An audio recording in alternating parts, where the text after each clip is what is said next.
Hello everyone, how are you doing today? Welcome back to another episode with Unveiling. As usual, my name is Olasipo Mom Rebecca. I am your host for this podcast. Usually, I have people, I bring people on the show where they talk about some things, things about life, and these people are people that I've had conversation with them over time, and I said you need to bring them over so that we can drink from the wells of your wisdom. So I have an amazing individual here with me today, Pastor Timothy Ogolua Adeni. Good afternoon, Pastor. Good afternoon. How are you doing today? I'm doing pretty good. How about you? I'm very well. It's such an honor to have you on this episode. Again, it's an honor that Christ to this. Thank you so much. All of us, the viewer, including myself, are so eager to drink from your segment this time. Yeah, we trust. We trust, all right? Yeah. Tell God, Pastor, I know we trust God, yeah, but Yeah, without man of capacity. we trust. You're welcome. We're talking about something very, very particular to every human, right, today, because everyone in any organization, when I'm in organization, I'm not just talking about the white collar jobs, but I'm talking about any work of life. Let's say in church, school environment, in any organization where there is human coming together. You see that there are people who are in charge, leading people in one way or the other. So we're talking mainly on leadership, and the reason why we're talking on this is to say that these leaders to have other responsibilities aside from the responsibility of being a leader. Let me use an example of a student now.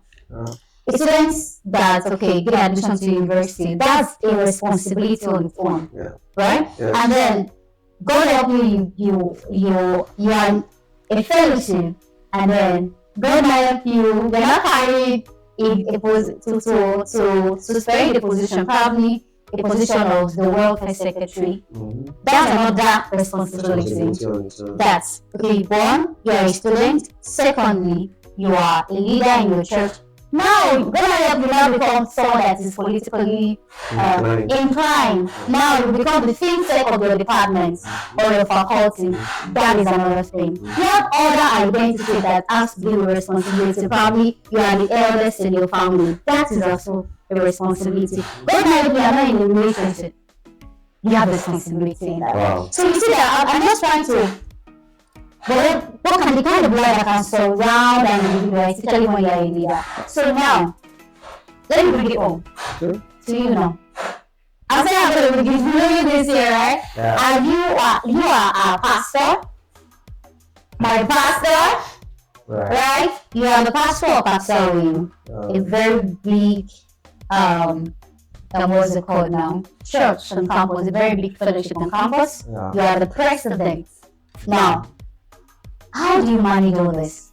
How do you manage all this responsibility of being the son of your father, and a brother to your sibling, friends? You have friends and you have responsibility towards them too. Yeah. And all this. All right. I think the first thing first is that my dad always told me that every position comes with responsibilities. So what you find yourself doing is at every time you get to see yourself in a new position, as it were, or you find yourself having to taking upon a new role, different role, all of this stuff, you start counting your costs. So now, what do I mean by counting your costs? Now, you take to look at everything critically. Okay, for example, now, I have responsibilities to keep my relationships. That is, I would not want to do service to now find myself that spiritual relationship go both around and I have lost them. I have responsibility to be a good student, diligent student, even as to my result. I have responsibility to God, to lead God's people well. I have responsibility as a son to my dad, my mom, as a brother to my sister, my brother, So I have responsibility with having to see that my finances are sorted out. You see, it's going to be quite enormous. So the best thing that you do is list it out, or as I would do it, list it out, and now you remove what I call very concentrated weights. Weights are also going to be affecting you in leadership. What do I mean now? You don't have the time for everything again. Yeah. For example, I used to play ball. So, but having taken upon the position of a president, I could not curtail. Why couldn't I continue? Because I knew it would consume my time and to affect the position or some of the duties that I have to carry out. So that's what I mean by counting your costs. So you need to see that, okay, there's some things that I can keep up with, and some things I cannot keep up with. Your time now is not, you cannot just, so you can't just wake up and jump into your time. If you don't have the time structured, you find yourself having lapses. And that's when you don't want to find yourself doing in leadership at any period of time of your life. So you count your costs. You look at the things you can, I think in economy they call it opportunity cost. So the things you can forgo, right? The things you can let out, the things you can leave. Because if you don't do that, you really cannot have everything with everything you are doing all together. And I mean, you might not necessarily. This answer is looking like you have to have scale of preference. Yeah. Like, what is important for me to do now, and something I can do later. Like the football you're talking about, I'm sure you have been playing before, probably from part 1, or when do you start? At least before. I always had dreams of being like Lionel Messi. If you know that. So those dreams, right? I know that it's not like it's something you should be doing like now. It's something you can still go back to. Yeah. Probably. Because for example, now I can't be Messi again. So I need to tell myself the truth. For example, I cannot make a career out of footballing.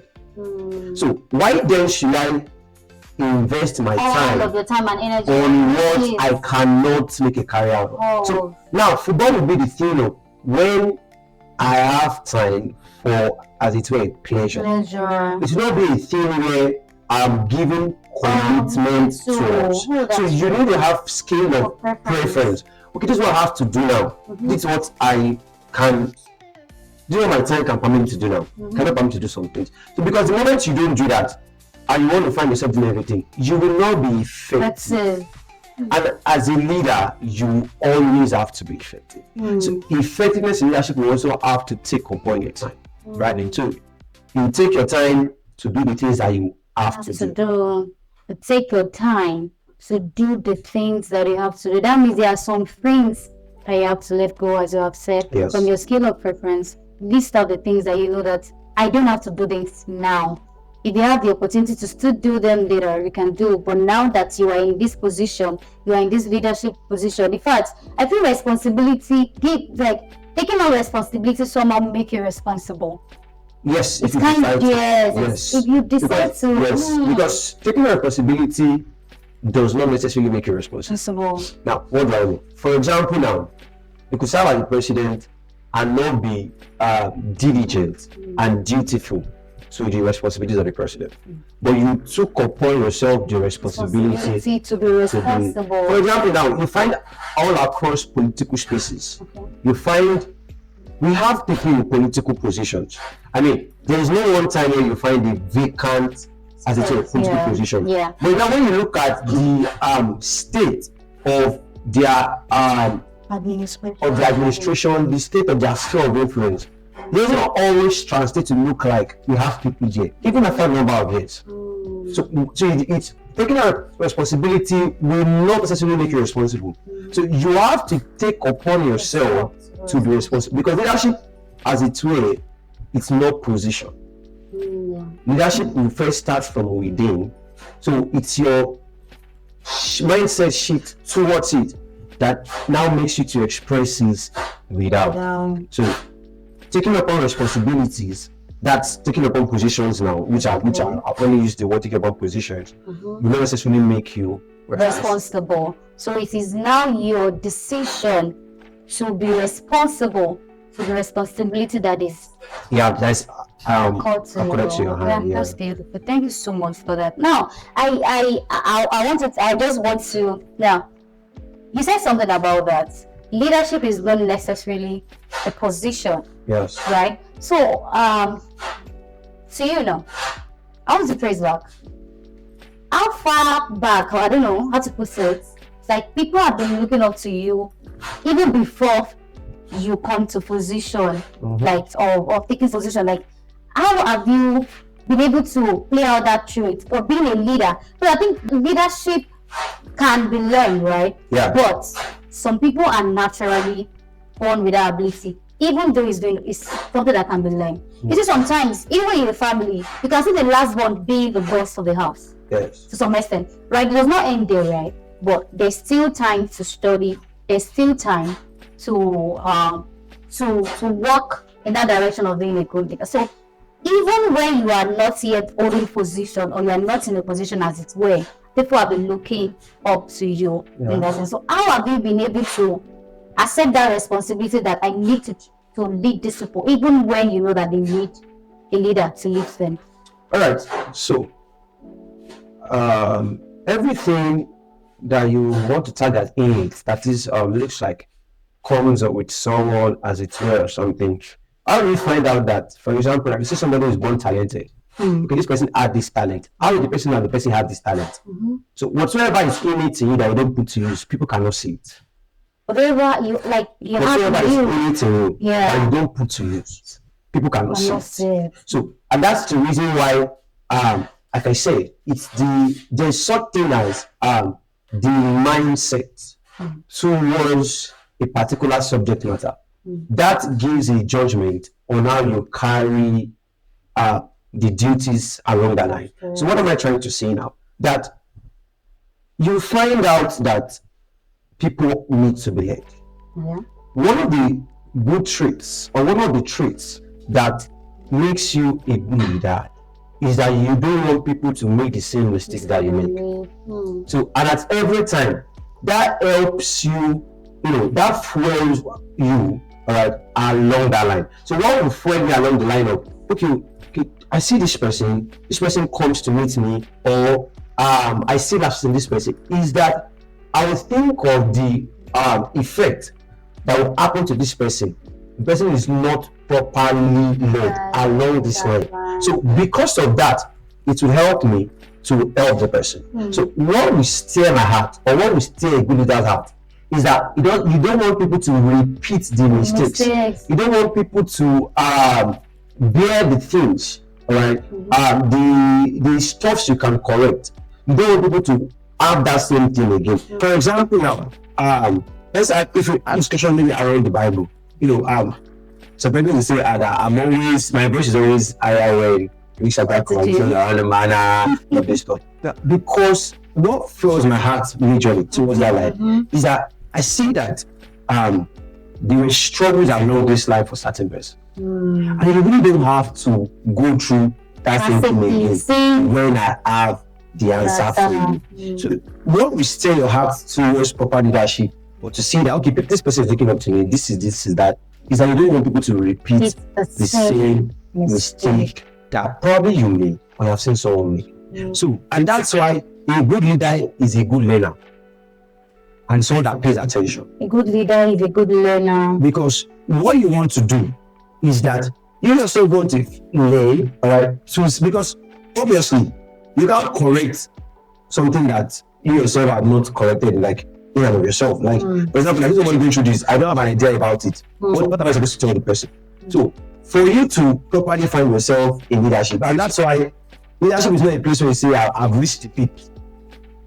Why? Because you need to continually and perpetually give yourself, so that you need to continually give out onto people. So when people look up to you, when you see, okay, this person is looking up to me along this line, along this line, what you want to do is that you want to address their problems and address it well. And how do you want to do that? Leaders will have the heart that thing which I did, which I felt, okay, I was a mistake here, I don't want you to repeat it. So in that manner, it helps me guide your stuff.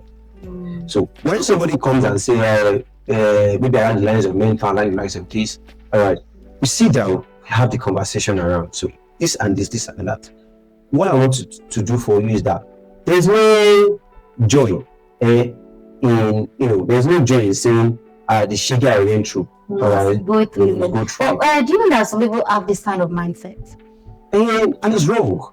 There's really no joy. Now, there are some things that are inevitable. Don't get that wrong. For example, now Jesus said that the world ate it because he hates me first. All right. So that was going to mean that Jesus was going to tell me that I should prepare for persecution. And he saw that one is I don't think that are innate to leadership.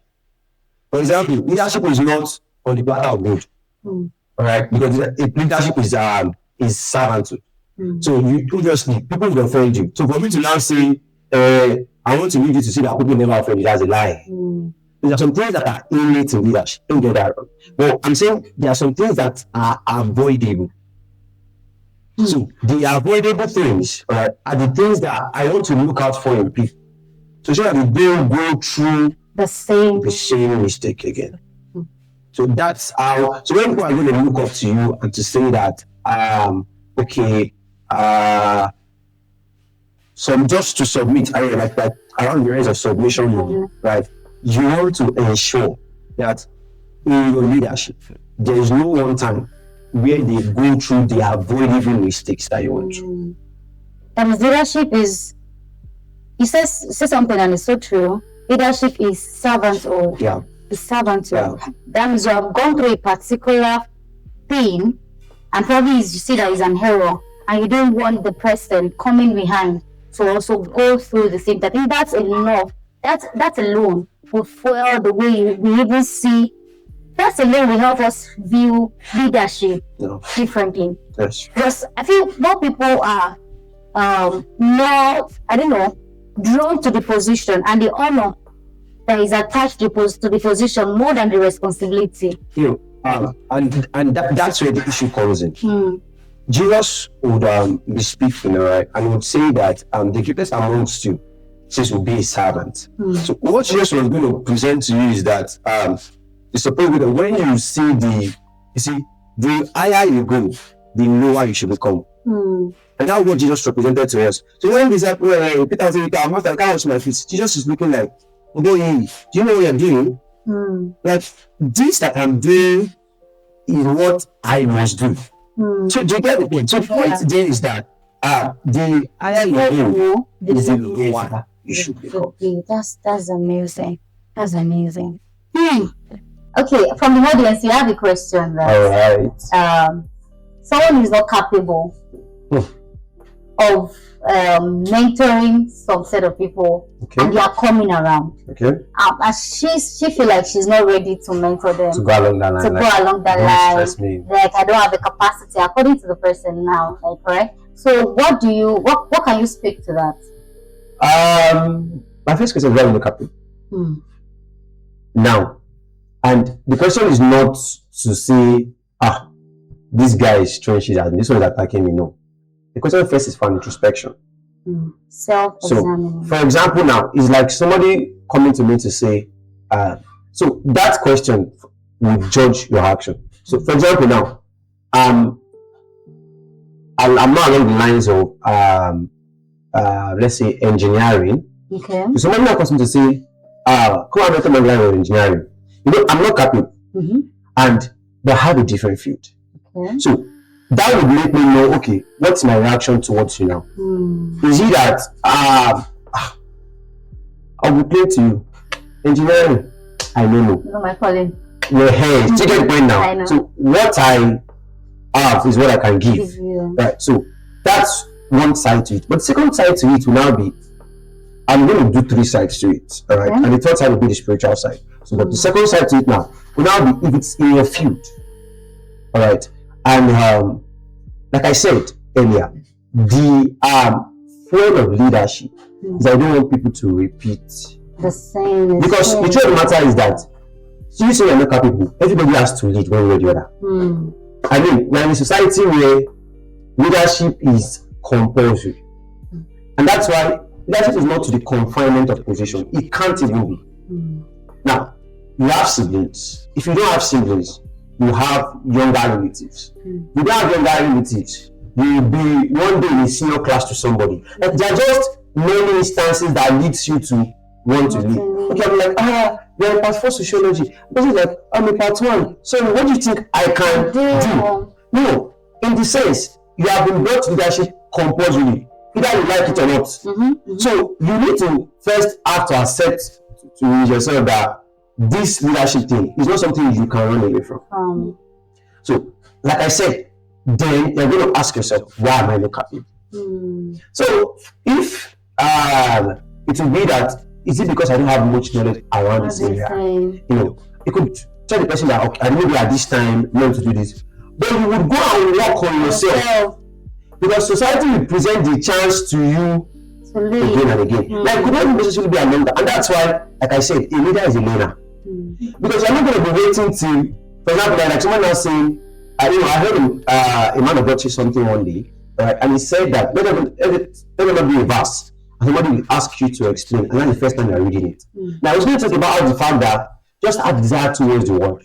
So somebody says, Timothy, what was God talking about or what was just talking about John 3:16? Okay, now everybody say, why did John 3:16 is very popular now? Okay. Or, okay, in 1 Corinthians 5, this and that. Now, because it's the first time I'm opening the verse, right? I have the answers. Are you getting the point? I was going to talk to a brother of mine one time, and he said that how he does his own teaching would be that he looks at the things he had issues and understanding that subject, tries to explain it along that line. So it could be like, why did Jesus die for us? Are you getting the point now? Yeah. So if Jesus died for us, why am I part of the person that Jesus died for? So gradually, all right, you are going to bring people into the light of the things because you have also given yourself to it. So what I'm saying is that when you say you are not capable, find out the reason. Let it not be because it's out of your field. Let it be because let it be because it's out of your field. Let it be because you are genuinely ignorant to that line. And please have an heart that is open towards leading people. Now, it's not the art to say you have an unending desire. Like, now I wish to take stuff clearly that leadership is not to the confinement of position. So it's not like you're going to say that you have that unending desire to say, I'm on by fire by force, I must be president. Well, I'm inviting you to come out. So, or by fire by force, I must be that. You also find out that there are many politicians that we have as a way to this. Sorry that I'm using Angela line because it's something people can relate to easily. That are not dutiful, because the motive behind leadership for the people is not the art for the work, and that will always be wrong in the lines of leadership. The art for the work is the drive. So that's why Paul will say that in Acts 20, he's going to talk to the others at Ephesus, right, that even if these were stuff and all that, I will give myself to service in 12 times. So you see that it's something that what will keep me going is the motive I have. What will keep me in leadership is the motive I have. So now back to what the person is saying, so that I'm staying away from my point. And that's how I divide it into 3 parts. My second part is that I have to find the reason why it looks like you're not capable. And like I said, also note, the society we are in will always throw you into the pool of leading someone. So, and that's going to mean that because you throw me in the pool of leading someone, I personally want to have myself developed. I'm ready. I don't know if you get developed and ready.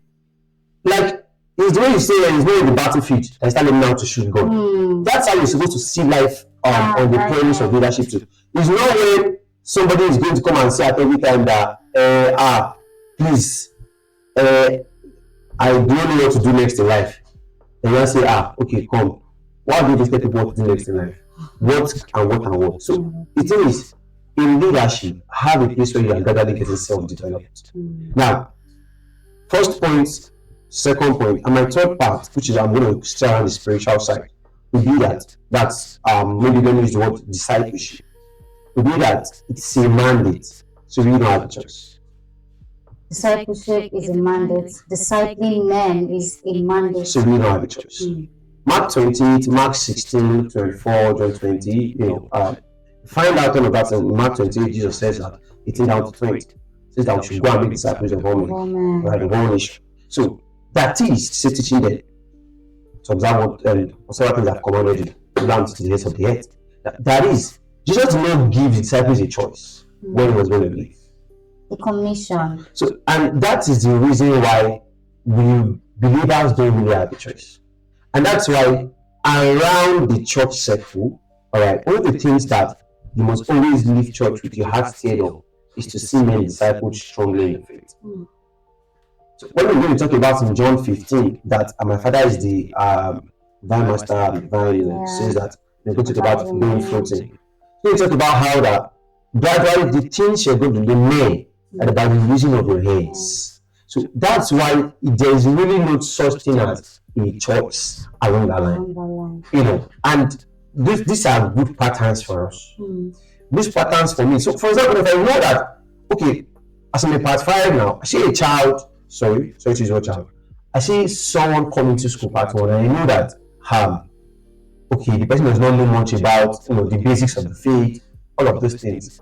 I will take it as a responsibility. Why? Because that's what God has placed in my bare hands. And I will have to be diligent to what God has placed in my bare hands. In 2 Corinthians 5, 17, 18, 19, 17 talks about that whoever in Christ is a new creature, all things are passed away, all things have become new, all things are God. Why? Because I don't about themselves. Now since God has given us the ministry of reconciliation. So that's going to mean that everybody, as a believer, you are not going to say that I'm not capable. Now, you are going to give yourself that you have what to give out. So I look at it on this angle because even to this, for people to come around you, that they want to be your mentee, you must have seen something. You must have seen something. So, and that's why, like I said, it's going to be an introspection. What has this person said?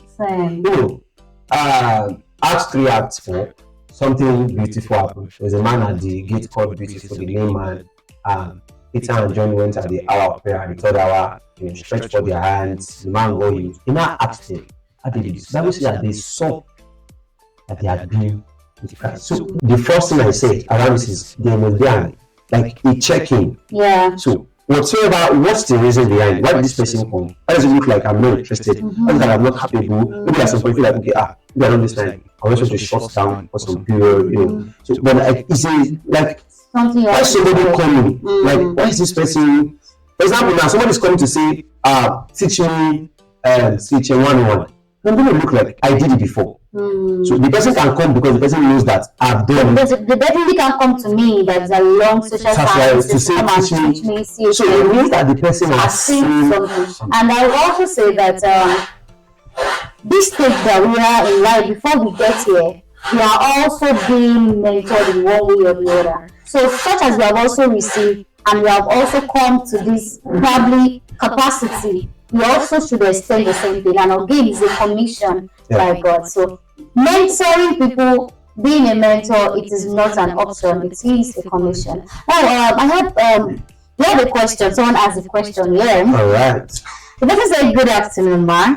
How can I navigate my spiritual life, academics, business, family, and health life, accompanied with being a leader without lagging in one of them? Navigate spirituals, academics, business, family, health life, and being a leader. Probably this person is talking alongside being a fellowship leader or the likes. Even in being a leader in any other space, still something. Yeah. So that's the person's question.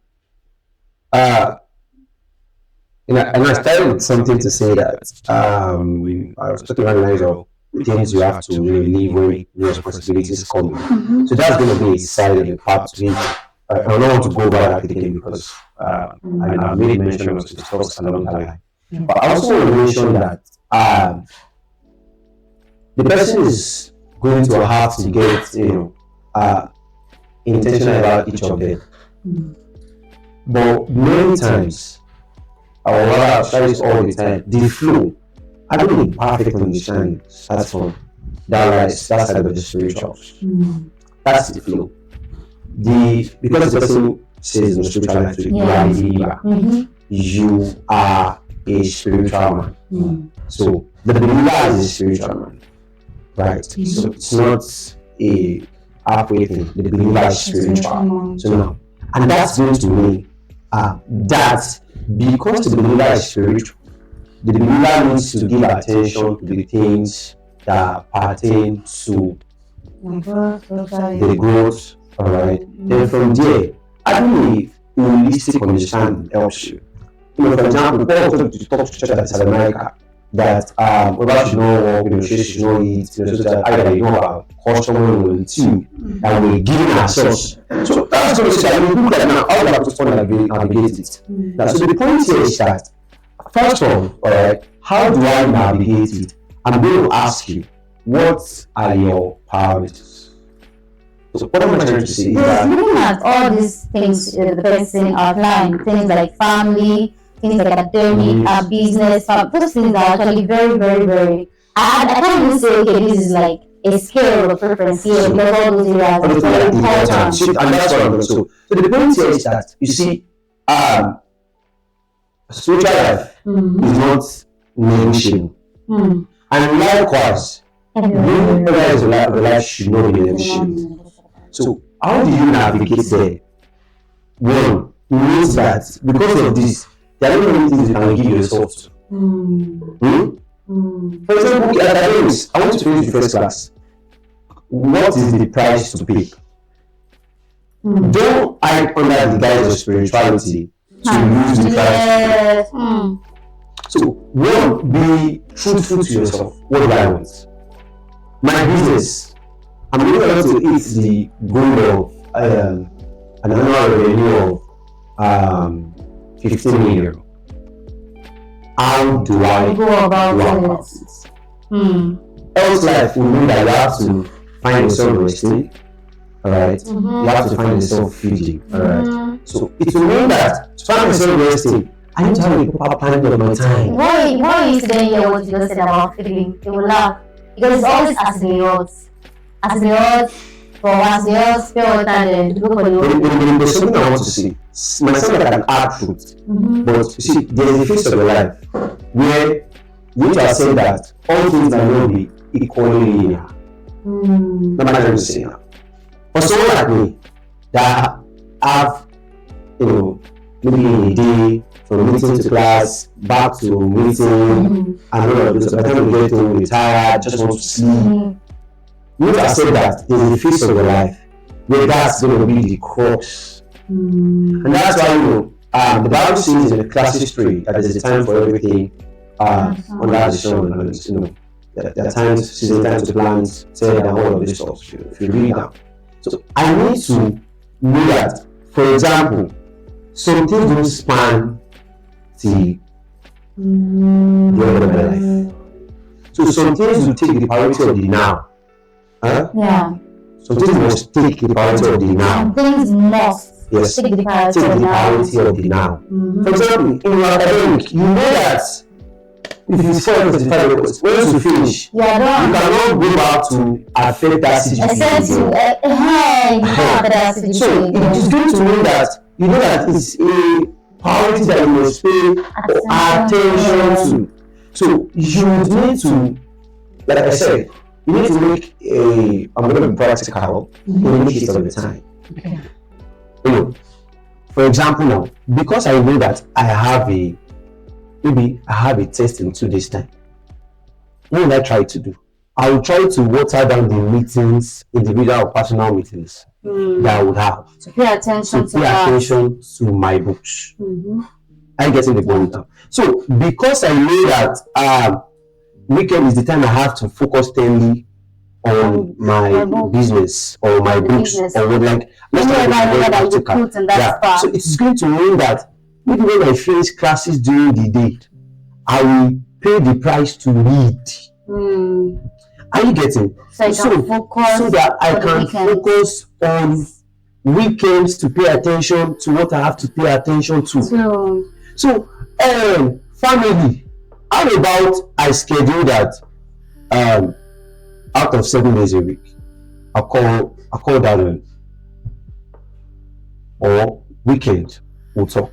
So during the week, if it's messages that we can send just to know how far we are doing all of this stuff. You need to get like very, very exact. Like you'll be intentional on getting intentional. There's something like that. Intentional. So because you can't live life as it comes again. Maybe it's life as it comes. Like somebody can just call you. Hello, I want to sew my clothes to come on, my gates. Come here at this time. Those things cannot work again. So you have to get scheduled. Like you yourself, you get scheduled. So you know the things that you have to do at the time that you have to do them. Yeah, because there's such thing as love, seed time, and harvest. So that is now that I have to plant the seed of and there's one last thing I would like to address because of that spiritual side. I think looks like I've not touched that. I'm just trying to touch every area. Only have to I know that to reach my goal, which is first class, you should have that goal. It's a very good goal.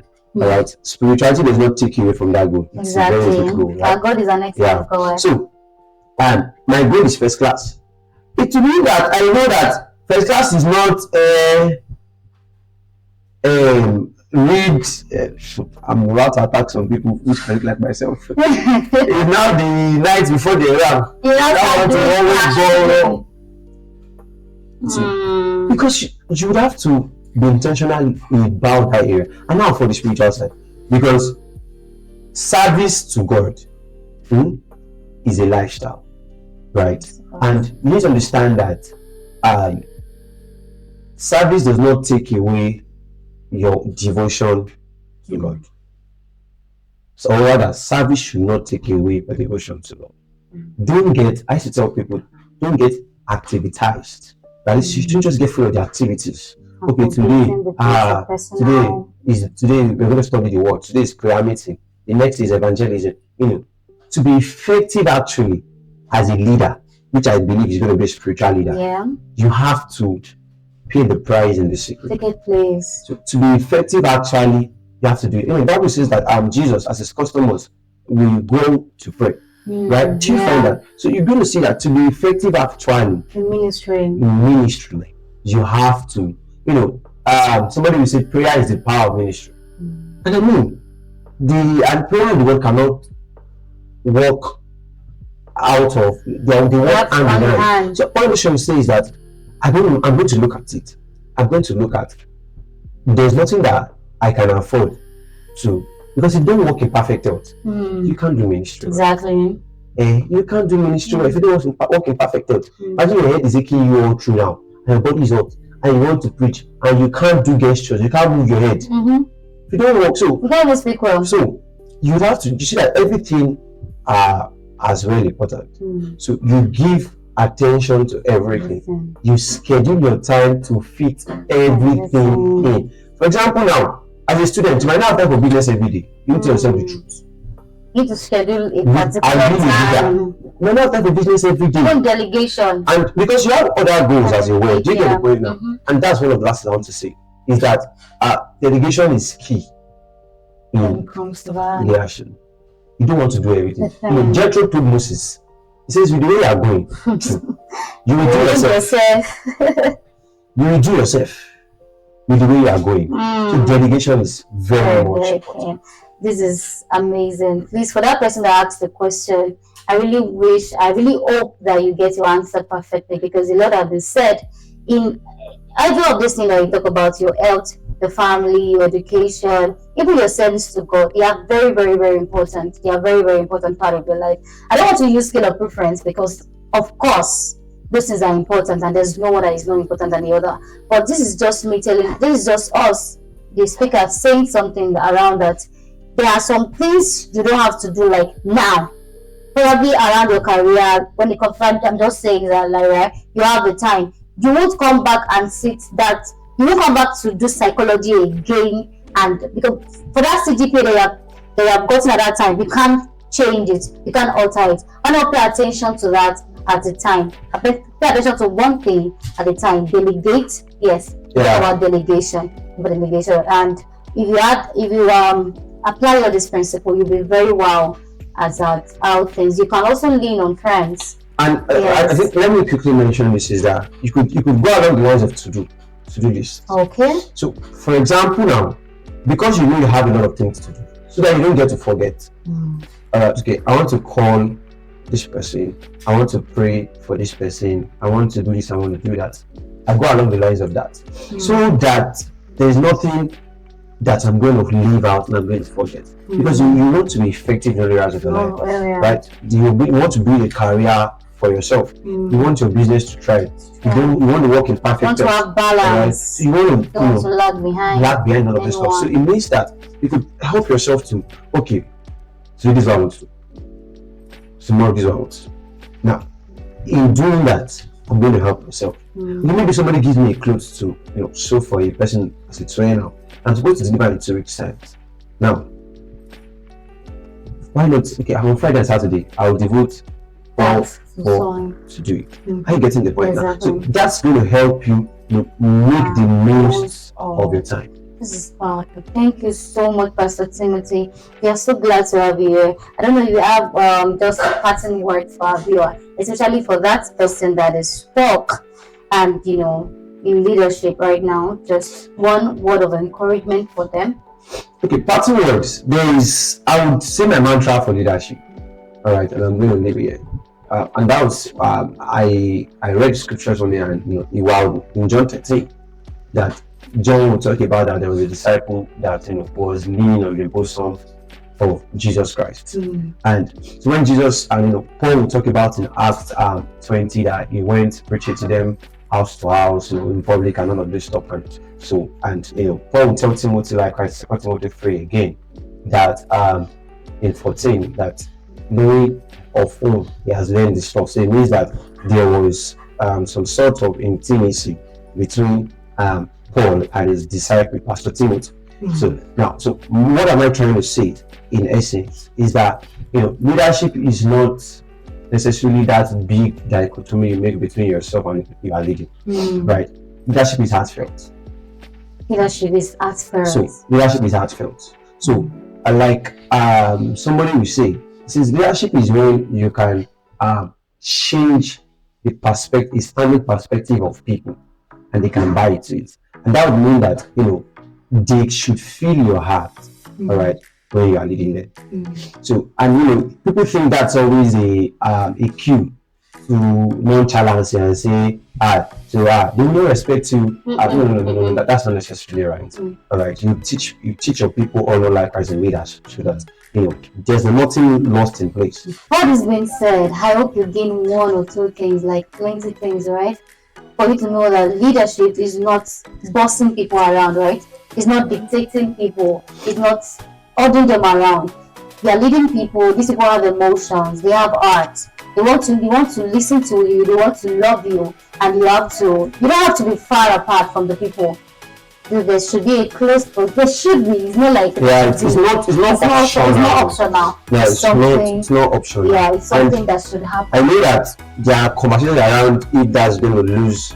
You're not lose. They are coming that you get close to people does not mean you are lose. Doesn't mean that because there are actually ethics of a leader. Exactly. Paul tells Timothy, 1 Timothy 4, that you take it to himself and to his doctrine. So it means the ethics of a leader. There are things that I will not do to my people. Exactly. I will not do before them. There are things that I'll be obviously just because I'm not in me, having to see the heart to heart, or them having to see the heart to heart, doesn't mean that I'm giving myself to or open to rudeness or to that's not it. But there's something that they are close to me. I am close. I think that's even to them. Make it easy for them to receive of your ministry. That makes it easy. So thank you so much, Pastor Timothy. We are so honored to have you.